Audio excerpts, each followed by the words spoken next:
Wait, she's kind of good. Unaliving people. She's a badass when she does it, and we love her for it. Think about the end of the book. I don't get sad, I get even! Hi everybody, welcome back to my YouTube channel.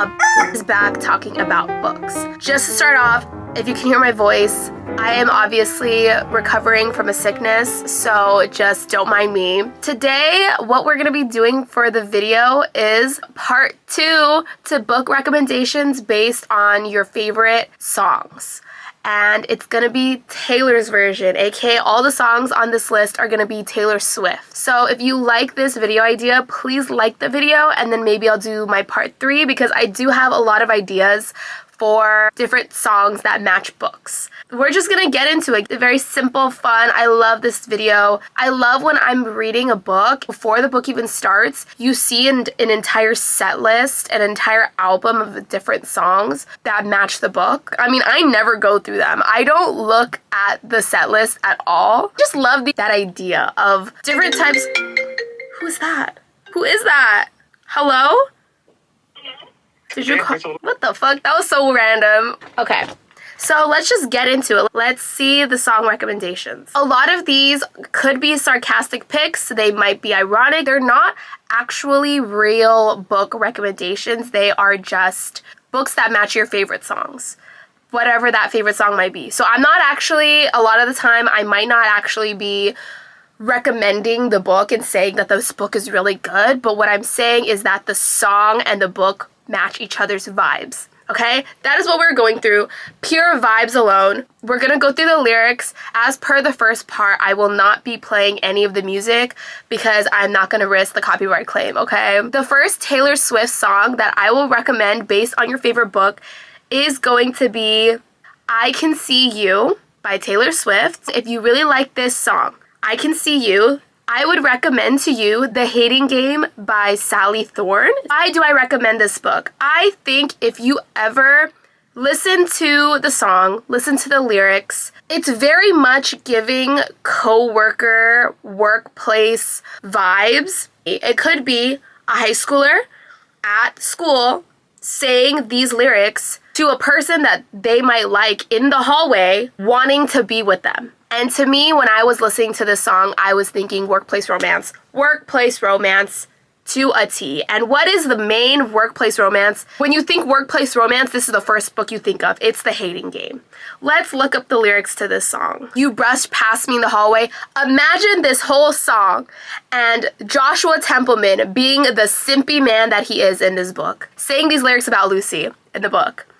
You brushed past me in the hallway, and you don't think that I can see ya, do you? I've been watching you for ages.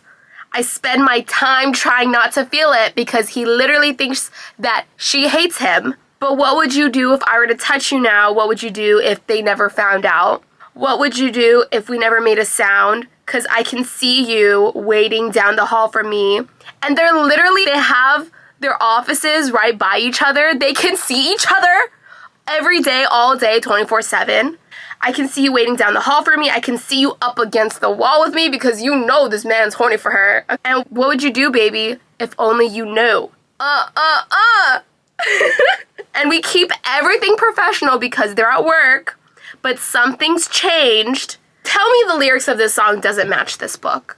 Tell me the lyrics of this song does not match The Hating Game. I dare you, because it absolutely does. So, if you like I Can See You by Taylor Swift, I would recommend to you The Hating Game by Sally Thorne. Next book, London Boy by Taylor Swift.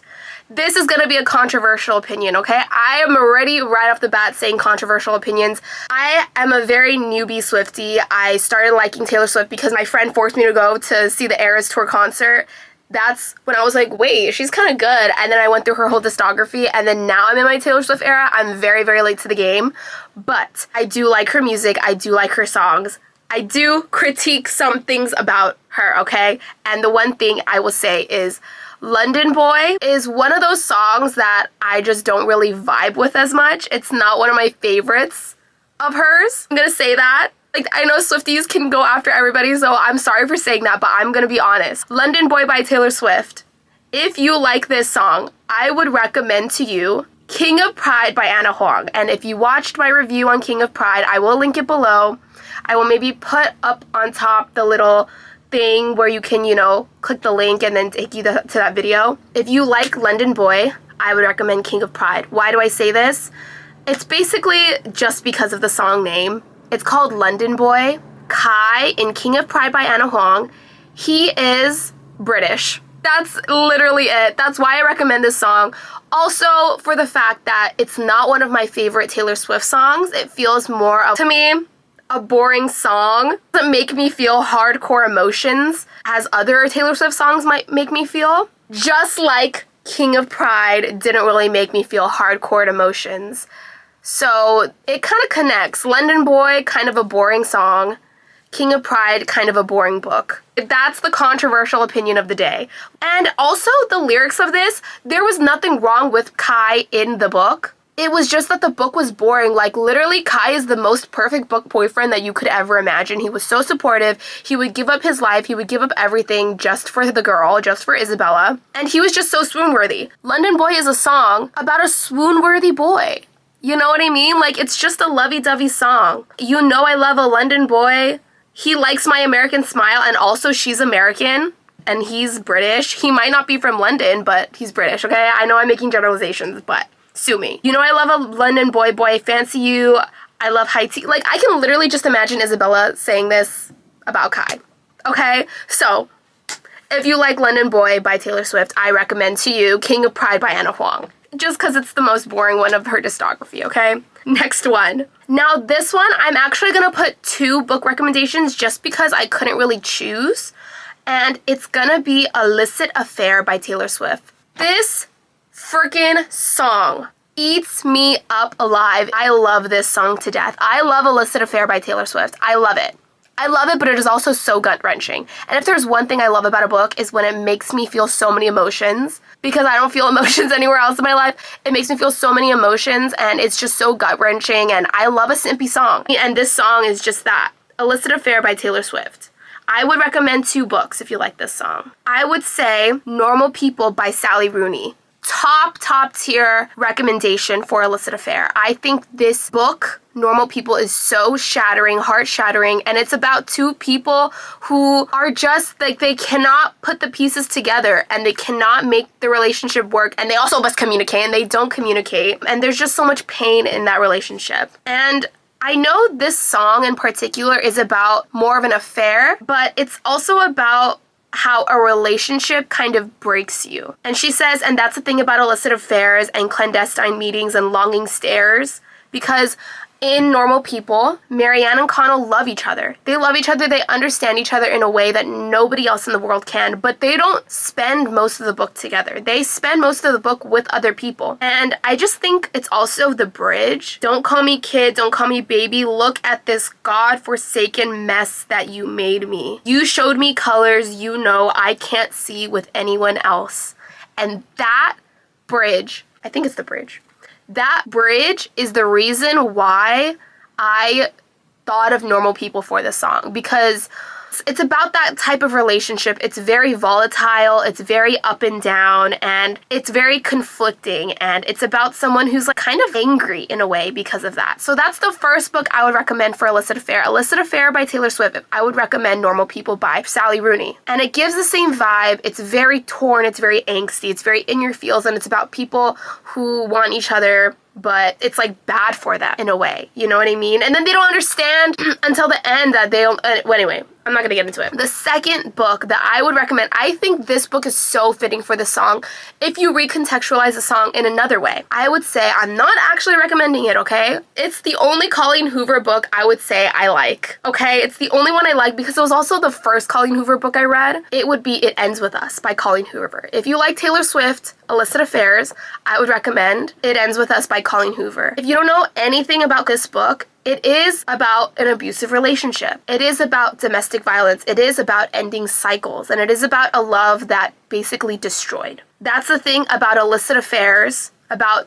this relationship, about Ryle and Lily. Clandestine meetings and stolen shares, they show their truth one single time. One single time being, where did you get that magnet, Lily? You tripped, Lily. But they lie and they lie and they lie a million different times. And you want to scream Like Lily probably wants to scream, "Don't call me kid, don't call me baby. Look at this God-forsaken mess that you made me. Look at this idiotic fool that you made me. You taught me a secret language I can't speak with anyone else. That secret language could be, is it today gonna be a good day or is today gonna be a bad day? Is he going to hurt me today or is he going to act so loving today?" And I think in that context, this song and this book match so well. I think this song fits It Ends With Us a lot more than Normal People, but I wanted to put Normal People in there. That is what I'll say about it. You listen to the song and you see it and sing it in the voice of Lily from the book. It makes a lot of sense to me. Maybe not every single lyric, but I think it works. So if you like Illicit Affairs by Taylor Swift, I would recommend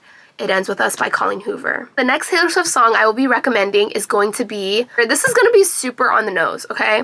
If you like The Archer by Taylor Swift, I will recommend to you Song of Achilles by Madeline Miller. Combat, I'm ready for combat. Imagine this is Achilles in that book. Say, I don't want that, but what if I do? Cruelty wins in movies. I've got 100 thrown out speeches I almost said to you. I've been the archer, I've been the prey. Who could ever leave me, but who could stay? Achilles in this book, in the thick of it. Achilles is a man who is destined for greatness and destined to be fallen. And it is a love story between Patroclus and Achilles. Someone who they grew up together and they're so intimate with each other and they're the only people who understand each other. I wake in night, I pace like a ghost. Think about the end of the book, okay? Think about the end of the book if you read the book. All of my heroes die all alone. Help me hold on to you. I was just like, oh my God, that literally, like, it just, to me, it just makes sense, okay? Song of Achilles and The Archer, literally the name of the song, fits. All my heroes die alone, Achilles being a hero. And he died. His entire life, he was the greatest. Achilles was the greatest. Patroclus saw right through him and they loved each other. I kind of forgot a lot of the book. From what I remember of it, it was very much an oracle of whether he would choose greatness and choose to be remembered and be a hero and remembered by all of these people and all of these strangers, or would he choose to live a long life but die a nobody? Just like a lot of hero stories end up being, this song matches that vibe. It matches the story of Patroclus and Achilles a lot. Okay, I'm editing this video and I feel like I did a pretty bad analysis of this song and this book. So let me try to recontextualize it and go a little deeper into this, because I think this song is also a really big metaphor and you can also interpret it a lot of ways. I've been the archer, I've been the prey, screaming, who could ever leave me? Because everyone sees Achilles as this big hero. He is larger than life. But who could ever stay?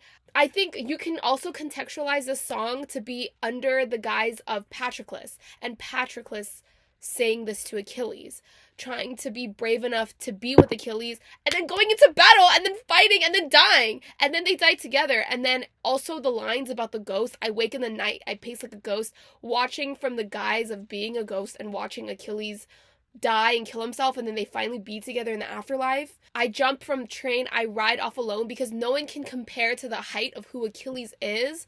The idea of I see right through me and they see right through me, and his one weakness is used against him, his heel, and that is how he dies. His one weakness is not his heel, it is Patroclus. And I feel like under that context, if you recontextualize it in that way, the song can have a lot more meaning, but it's very, very, very metaphoric, if that makes sense. I'm just gonna leave it at that. So if you like The Archer by Taylor Swift, I would recommend to you The Song of Achilles by Madeline Miller. Next, if you like the song Right Where You Left Me by Taylor Swift, I would recommend to you Happy Place by Emily Henry. This is a book I just read, and it's also the reason why I started making this list, because I was reading this book and felt a lot of similarities of this song with this book, with Win and Harriet. Friends break up, friends get married, strangers get born, strangers get buried, trends change, rumors fly through skies, but I'm right where you left me. And this whole book, Happy Place, is about friends who over the years, they go to this place where their lives may change, the trajectory of their lives may change, but Every summer they come to this place to be happy together, to spend their time together. Even Sabrina towards the end of the book says, I feel like I'm the only one trying to hold this friendship together, and it's about growing up. Even that first line in that song literally hits the nail on the head of what this book is, of what Happy Place by Emily Henry is. It's also a breakup book. It's a book where it's a second chance romance. This song is such a second chance romance song, and it's about Harriet. Harriet saying, I'm right where you left me when you broke up with me.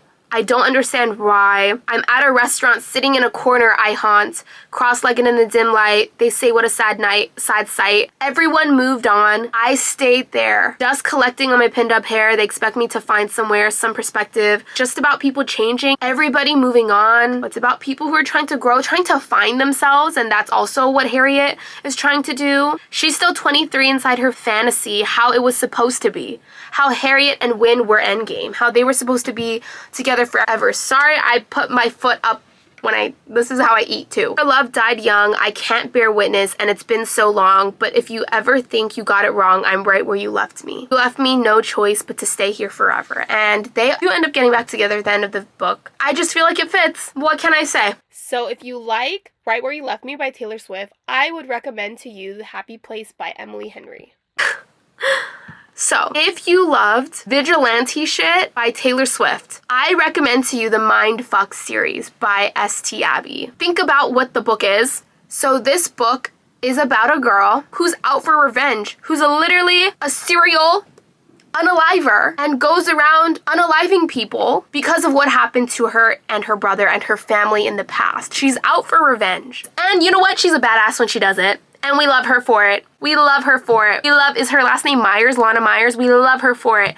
Draw the cat eye sharp enough to kill a man. Bitch! Ah, that's so her. That is so Lana Myers. You did some bad things, but I'm the worst of them. Looks can kill, I might try. I don't dress for women, I don't dress for men. Lately I've been dressing for revenge, bitch.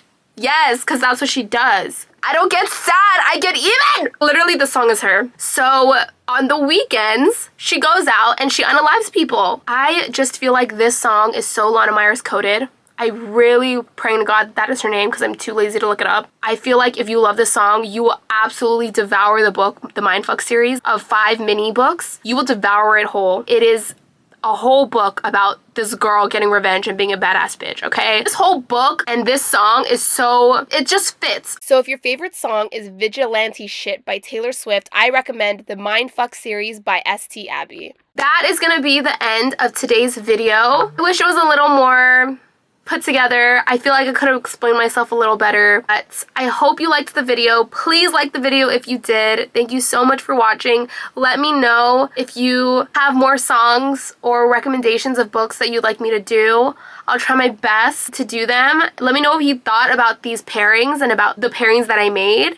And please catch me in the next video. Thank you so much for watching. I love you all. I'm filming this on Christmas Day, so happy holidays as well. Yeah, I love you all. Thank you.